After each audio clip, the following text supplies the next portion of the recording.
Yeah, yeah.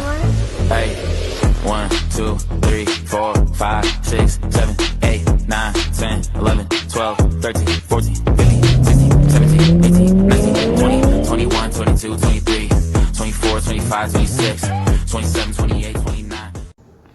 Bismillahirrahmanirrahim.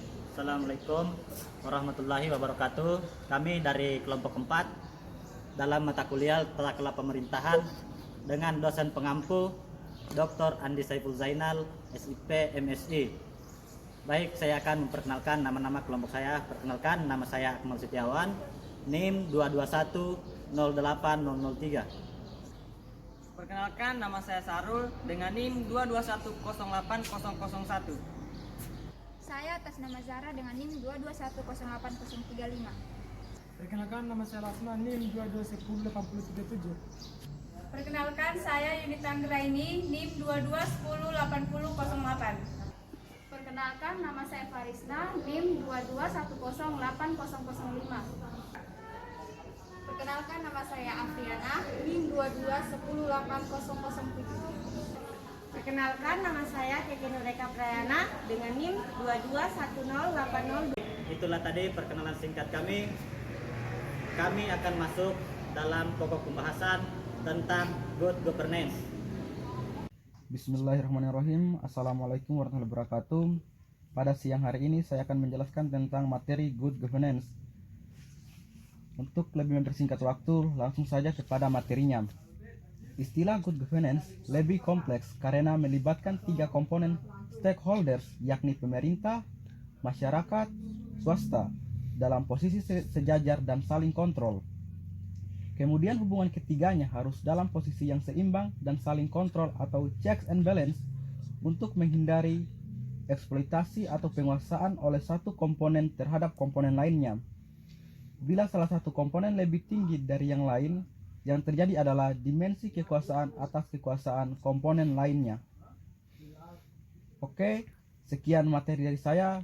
Kurang dan lebihnya mohon dimaafkan. Wabillahi taufiq wal hidayah. Wassalamualaikum warahmatullahi wabarakatuh.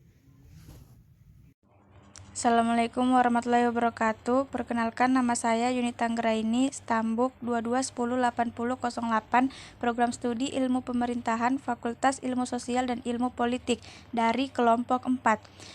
Saya akan membahas apa itu good governance. Pertama, good governance yaitu suatu konsepsi tentang penyelenggaraan yang bersih, demokratis, dan efektif. Kedua, suatu gagasan dan nilai untuk mengatur pola hubungan antara pemerintah, dunia usaha swasta, dan masyarakat.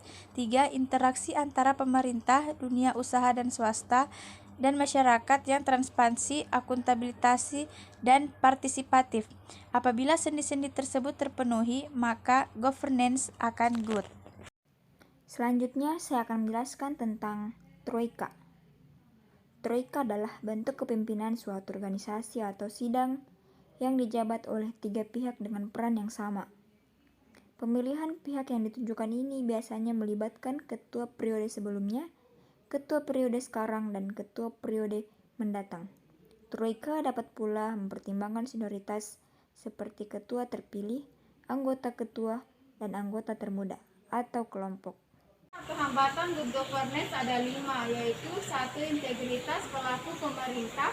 Peran pemerintah yang sangat berpengaruh, maka integritas dari para pelaku pemerintahan cukup tinggi, tidak akan terpengaruh walaupun ada kesempatan untuk melakukan penyimpangan.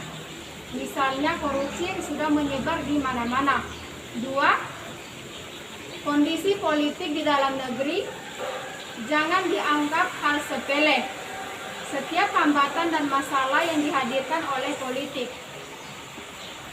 Bagi terwujudnya good governance, konsep politik yang tidak atau kurang demokratis pada persoalan di lapangan, maka tentu harus dilakukan perbaikan.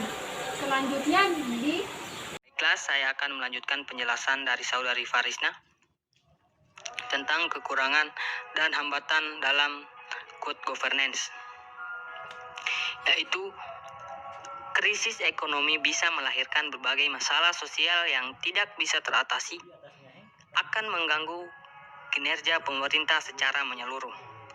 Selanjutnya, kondisi masyarakat sosial yang solid dan berkemungkinan good governance bisa ditegakkan, yang harus ada pengawasan lebih kepada masyarakat. Selanjutnya yaitu, sistem hukum menjadi bagian yang tidak terpisahkan di setiap negara. Hukum adalah faktor penting dalam penegakan good governance. Kelemahan sistem hukum akan sangat berpengaruh besar terhadap kinerja pemerintah secara keseluruhan. Mungkin hanya itu yang bisa saya jelaskan. Selanjutnya akan dijelaskan oleh Saudari Keke Nur Eka Prayana. Terima kasih. Pemerintahan yang baik, bersih, dan berwibawa akan good dan clean governance jika seluruh pengaturan atau pengelolaan negara harus dilakukan secara terbuka dan transparan. Baik, saya akan melanjutkan. Tata pemerintahan dalam penggunaan wewenang ekonomi, politik, dan administrasi guna mengelola urusan negara pada semua ringkas. Tata pemerintahan mencakup seluruh mekanisme, proses, dan lembaga-lembaga di mana warga dan kelompok-kelompok masyarakat mengutarakan kepentingan mereka, menggunakan hak hukum, memenuhi kewajiban, dan menjembatani perbedaan-perbedaan di antara mereka.